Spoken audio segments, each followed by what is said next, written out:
All right, yeah, welcome in. It's the Maize and Blue review following Michigan and Michigan State up in East Lansing, 37-33, the final. Dennis Fithian joined by Josh Henschke. You see him there right on the video. Josh, I'd ask you how you doing. It was an amazing game. We're recording this right in the aftermath, so it was a heck of a day. Yeah, this is the first time I've been able to being a casual observer. I was actually at the game as a spectator today, it was results aside, it was a good game. I mean, these are the kind of rivalry games that that make a rivalry good. These kind of games, obviously, it doesn't go in the favor of one side, but that's just the way football is. But it was a great atmosphere, good time, and unfortunate way to end the weekend, but it is what it is. Yeah, there's three things that jump out to me. The first one's on the Michigan State side, and that's Kenneth Walker III. I mean, the guy had a game for the ages, 5 touchdowns, and he's on his way to the Heisman, and it looks like he won't be slowed down. So when you have something like that's going on, and then with all that being said, Michigan still, of course, had their opportunities to win the game, but there'll be a lot of different things to remember about this one, but that's one of the big ones, Kenneth Walker's performance here. We may have witnessed Michigan catapulting him into the lead for the Heisman Trophy in 2021. Yeah, Michigan has a tendency to do that, to catapult people into the spotlight. But all jokes aside, Kenneth Walker is as advertised. He was what. To quote Dennis Green, he was what we thought he was, and he definitely and then some. He definitely piled on with 5 touchdowns on his own. I mean, he was just fantastic game. Shifty, difficult to tackle. Had some really big holes to run through today, and that he's the catalyst of this game, and one of the main reasons why Michigan State was able to walk away with a victory. Yeah, the dogs were barking today. Yeah. Michigan State it had 4.5 points. They didn't need that. There were some coaching decisions on the Michigan side, and then there are also the officials here. And anytime you get in a big game, you're going to have some questionable calls. But if we go through a couple of them here, Kenneth Walker on one of those touchdowns, I think it was his first one, he goes in and it looks like, he's just cruising in, but the ball may have slipped out right before the goal. And you can make a case for it. Like, you look back at it. I don't know, you were at the game. I know they have the video screen there, but there was a shot from the sideline, and it looked like, you could say, it looked like maybe it was coming out right there at the goal line, but the call on the field was that it was a touchdown. So I understand, because I always go back to what the standard is supposed to be, irrefutable video evidence, where everybody in the stadium can say, oh, hey, we know that was a sure thing, like the Andrell Anthony catch late in that game. It was a spectacular catch. They called him out. You look down, and clearly you can see his foot was out of bounds. Like, hey, everybody saw that. So that wasn't the case with that one. But the next controversial call was when Ajabo strips Peyton Thorne, and then Aiden Hutchinson, jumps on the ball, and they call it a touchdown. And you go back, and I don't know, Josh, if you saw, like, Mike Pereira, Mikey Rulebook said that it looked like you could make a case that it was coming out, and he thought that the call should stand. Joe Klatt, who has never been accused of being like some kind of Michigan homer, he looked at it and said, hey, I think even if it was called down, I think I'd make the case to overturn it. And then, of course, they overturn it the other way, which is a huge play. You're talking about a touchdown. So I don't know. What did you think? Yeah, I mean, it's a tough one. That was a bang play. I mean, from a just a naked eye standpoint, I mean, it clearly looked like a fumble, but those plays will get broken down by the millisecond when it comes to review. So, yeah, I mean, I can see why it was overturned, because of the shin or whatever. But, yeah, I mean, this game shouldn't have to come down to those type of decisions. I mean, yeah, Michigan, that would have helped Michigan big time by getting a score before the half. But, you had a 16-point lead at one point, and that evaporated quickly. So it's one of those things where, yeah, I mean, you can make an argument either way, but games shouldn't have to come down to those type of, oh, what if, the ref saw it this way on film, and you just can't do that. So it was close. I mean, you really could have called it either way, but at the end of the day, I think you could see that Thorne's leg was touching the ground. Whether the ball was coming out at the same time, it's that type of thing that gets broken down by milliseconds. So the naked eye says one thing, but the tape usually never lies. So it is what it is. That's those are the ebbs and flows of football, and those are the breaks you sometimes get and sometimes don't get. And for today, those breaks didn't happen for Michigan. Yeah, that's a big one that doesn't go Michigan's way. And then they're not their final drive, but their second to final drive, they get it into Michigan State territory, and they're facing what was it, a 4th and 4? They're 4th and 3, and they're trying to throw the ball over to Cornelius Johnson over the middle, and it looks like Michigan State DB had his arm on Kojo's back there, no call. Gus Johnson on the call. You were at the game, but he said, Michigan State may have got away with one there, and by that point, if you're a Michigan fan and there's some flags picked up, it just seemed like after that there were a lot of close calls. And yeah, a lot of them did go Michigan State's way. I mean, that's going to happen. But when you feel like there's been some egregious ones and that they didn't go your way, then you start feeling like, it's piling on. And that's certainly, if it's a pass interference call in the first quarter, it should be a pass interference call in the fourth quarter with the game on the line. And, that one could have been called. But, that one also I would put in the controversial category. Yeah, no, I think my first thoughts when I saw that play was, is he not getting a little mauled there? Where's the flag? I was fully expecting the flag to come out, but alas, it didn't. But yeah, I mean, that's another one, the breaks sometimes do and don't happen. And, the break didn't happen for them. I wasn't exactly enamored with Michigan's final drives. I mean, going for the long pass on 3rd and 3, would be considered questionable in my book. And you put JJ McCarthy in some key spots where, it's a little wet, the pressure's on. I mean, yeah, let's see what this kid can do, but he fumbled twice. Maybe the second fumble, maybe not necessarily his fault, was just a bad connection with Blake Corum. But at the same time, you have that happen, one near disaster and then one actual disaster. So it's just, yeah, it's a lot of things that built up to what this result was. But, I think Michigan, there's no one that they can blame but themselves for this one. I mean, you've got a 16-point lead in the second half and you blow it. I mean, that's the storyline of the game. You blew it.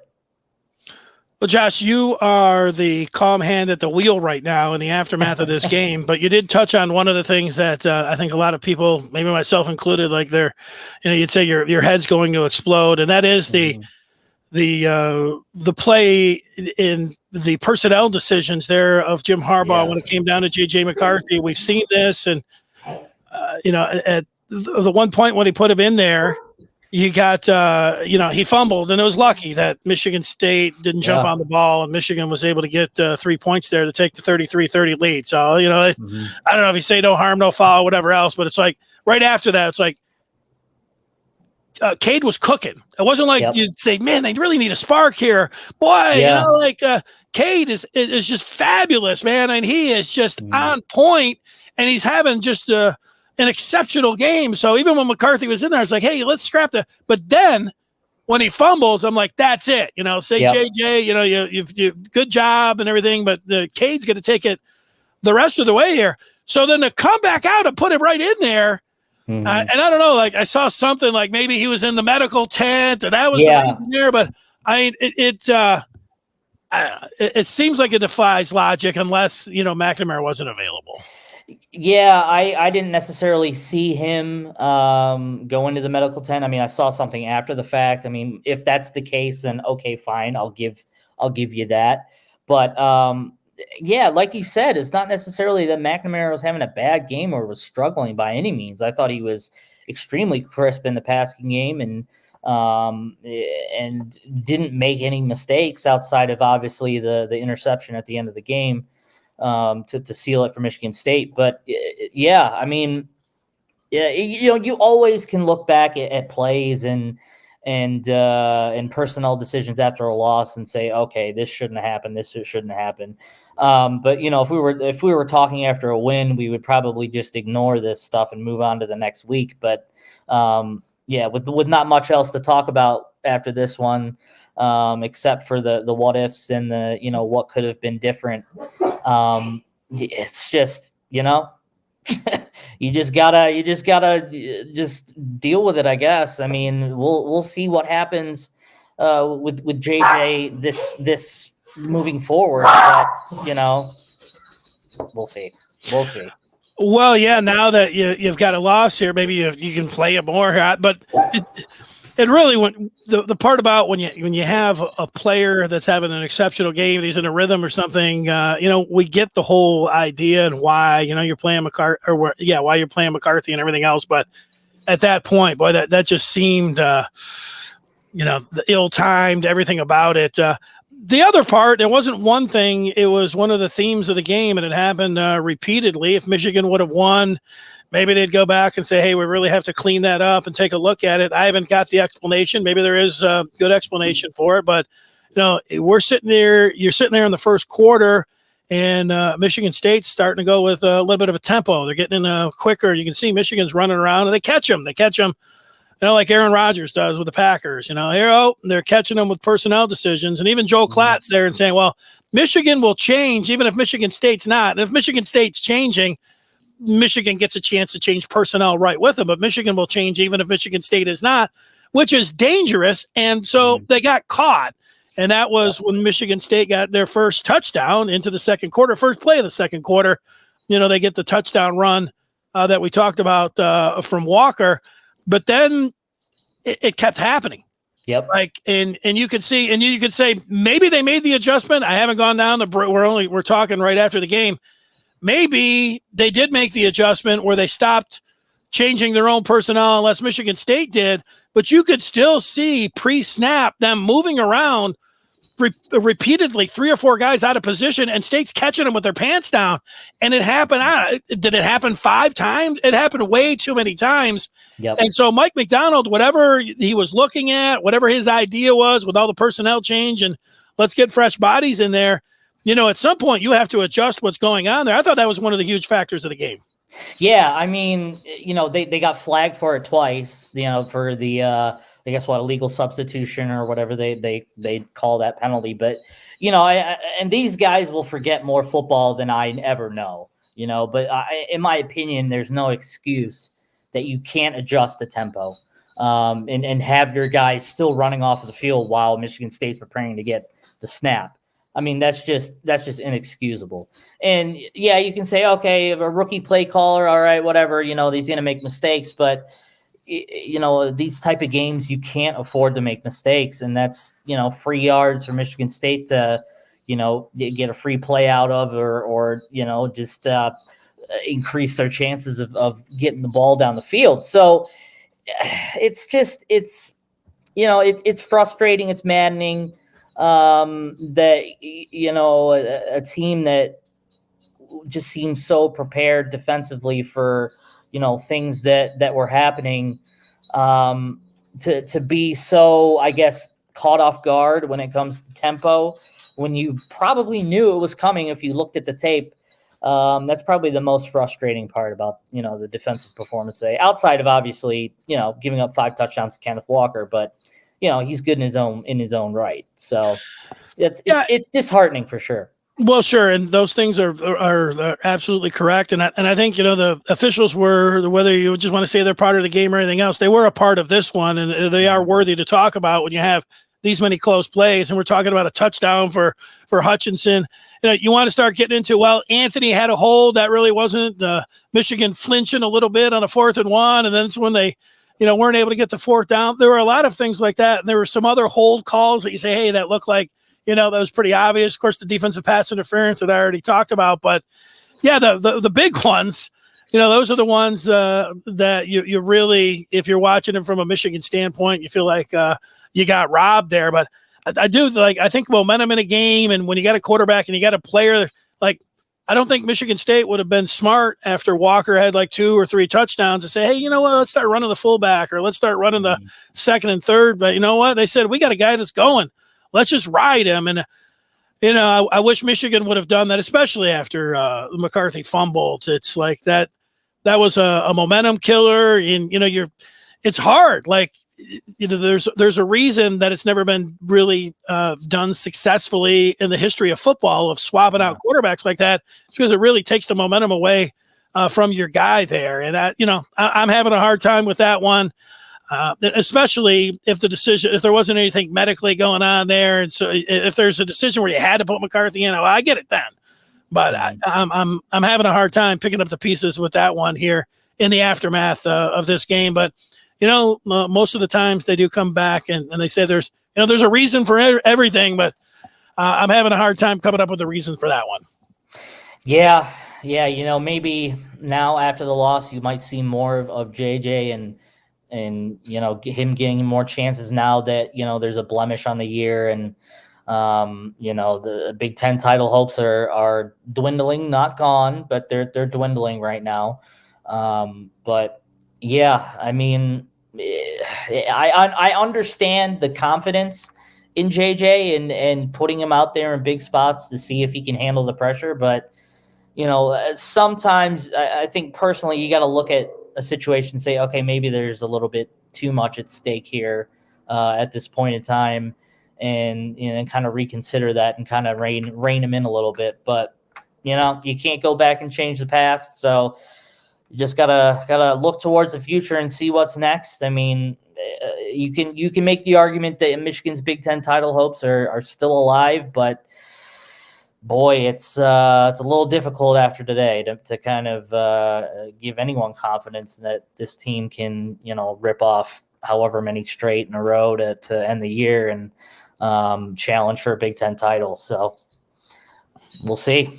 Well, they're still tailgating there in East Lansing. It's still light out. I haven't even yet set the first couch on fire over there at Cedar Village and in celebration of this one. And Michigan and Jim Harbaugh falling to 0-2 against Mel Tucker. That stings. And I think the only remedy for the sting right now, at least as I'm sitting here today, is talking about they got to beat Ohio State. But, if they don't, what am I going to say? I don't think they're going to beat Ohio State. So then you just hope that, they win the rest and win the bowl game and somehow use this as, getting a double-digit win season, and, you pick up the pieces that way, and maybe in the offseason you look back and you just say, yeah, man, look how close, they could have been. But, we're always doing that, spinning it forward. But the way it feels right now, that would be the only remedy for this Spartan loss today would be a victory over the Buckeyes. Yeah, I mean, can they do it? I don't know. I don't know. I didn't walk away convinced of this game that either team could beat Ohio State this year. I think Michigan State is very good. Don't get me wrong. I don't know if they're Ohio State good. But that will remain to be seen. That stuff will get taken care of down the line. But I gotta give Mel Tucker credit, where credit is due. I know most Michigan fans won't and will come up with their reasons why, but 2-0 against Michigan, 8-0 on the year after a year that many people, predicted them last in the Big Ten and the struggle. Mel Tucker's got them rolling right now, and that starts and ends with Kenneth Walker. If he continue to do what he's been doing, you're going to be looking at a Heisman winner here in East Lansing for the first time ever. So he's definitely well on his way. So again, all Michigan fans can do is look forward. I mean, this is a bit of a broken record in terms of, trying to justify moving forward after a loss to a rival. But it's all you can really do. I mean, yeah, you can lament on the losses, and I think there's a legitimate gripe there that there's real struggles against the major rivals like Michigan State and Ohio State. But yeah, I mean, it's onward and see what happens. I mean, maybe you can salvage something out of the year. A win over Ohio State would do that. But at the same time, how many people are sitting here after this one and slamming their fists on the table and saying this program is built to beat Ohio State? I mean, I'm certainly not sitting here and predicting an Ohio State victory, not one bit. So, yeah, I mean, it's disappointing and all. It's definitely one of those things where, the air is almost fully deflated out of the proverbial balloon, so to speak. Well, I tore a page out of the Michigan State fans handbook from years ago, but I already sent you the text and you weren't buying it. I said, it's on the basketball season. That's what state fans used to do when they got a loss like this, but you're not ready to do that yet. Well, maybe I am. They're the only ones that seem to get the job done consistently when it counts in recent memory. So maybe it might be basketball season. I mean, they've got a secret scrimmage this weekend, and we'll see what happens. Well, I know we'll be on top of that. Let's just people are going to ask you tonight, tomorrow, next week, maybe forever. What happened in 2021. To sum up this game, I'll go first, and I'll say Kenneth Walker ran wild, and Michigan couldn't stop him, and then there were a couple calls, the Walker bobble and the Jabo strip that both went Michigan State's way. If something's different there, I think it goes Michigan's way, and but really I get to the second half and I point towards the coaches and when you have Cade McNamara, when you have a player that's going and it's just going off, you got to ride that player. You don't go and do something that nobody's done in the history of college football and rotate quarterbacks. And no matter if you got a transfer portal, anything else, it's about winning this game. And, I'll even argue about, having him down there in the first place in a tight game or a fumbled one because of the way McNamara was playing. It's like, it was crazy in some ways. So, but to have him come back, if Cade wasn't in the medical tent, I don't know how Jim Harbaugh is going to be able to wiggle out of that one and have the fans believe him. But I don't know. I haven't heard what he said. Maybe we already, it's like, oh, okay, so there it is. And the other part is as much as, and I jump on narratives when it's a undefeated season and everything else about a young, energetic staff and what they meant to have Mike McDonald at 33 years old go out there and have, I know that Michigan State had a bye week and obviously they were scouting Michigan and they were sitting on that tempo and they sprung it on Michigan because of their tendencies. And it was one of the big factors of this game. If Michigan wasn't getting flagged, they weren't in the right position and then haunted them all game long, haunting them on Halloween weekend again for 2 years in a row. Last year it was actually on Halloween. That was the super scare, but 2021, it doesn't feel any better heading into Halloween here on Devil's Night. So that's what I have to, those are my final thoughts on the game, Josh. Yeah, I mean, I agree with you 100%. I mean, I think Michigan's problem is that they don't have the kill shot. They don't have the guy that can make a play when it counts. I mean, these 50-50 games, even though Cade McNamara said it against Nebraska, these are the type of games that past Michigan teams would lose. But when it truly, truly counts, they don't have a guy that can seal the deal. I mean, yeah, Michigan had a double-digit lead and just could not put Michigan State away. I mean, that's my biggest takeaway. Yes, Kenneth Walker could have still ran for 5 touchdowns, but if Michigan could have just actually got it done, made plays when it counts, we would be having a different type of conversation and still giving Kenneth Walker credit where it's due. Now, he's the major storyline of the game of why Michigan State was able to overcome that double-digit lead. So, I think Michigan fans should have every right to be frustrated, every right to be kind of throwing up their arms and saying, what do we got to do here to get some happiness here with this program? But the answer certainly stumps me, but from my very, very basic knowledge of football, if you can keep a double-digit lead throughout a game, you'll win it. So that's the big thing. You can't be blowing leads. You can't be settling for field goals when you really should be punching it in for scores. Kicking field goals is how you lose games, and lo and behold, we're talking about a loss. Catching the football helps too.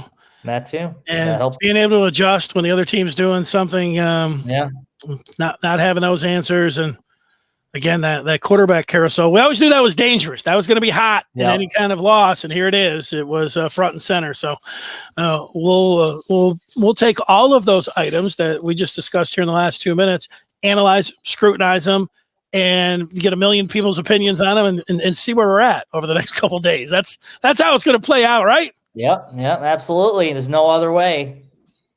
Well, my only complaint with you is I saw a picture on Twitter, and there was nothing against the picture except it was just a lone soldier out there. You had it looked like a T-bone steak, which looked medium rare, looked perfect, had all the grill marks, but it was just just all there by himself.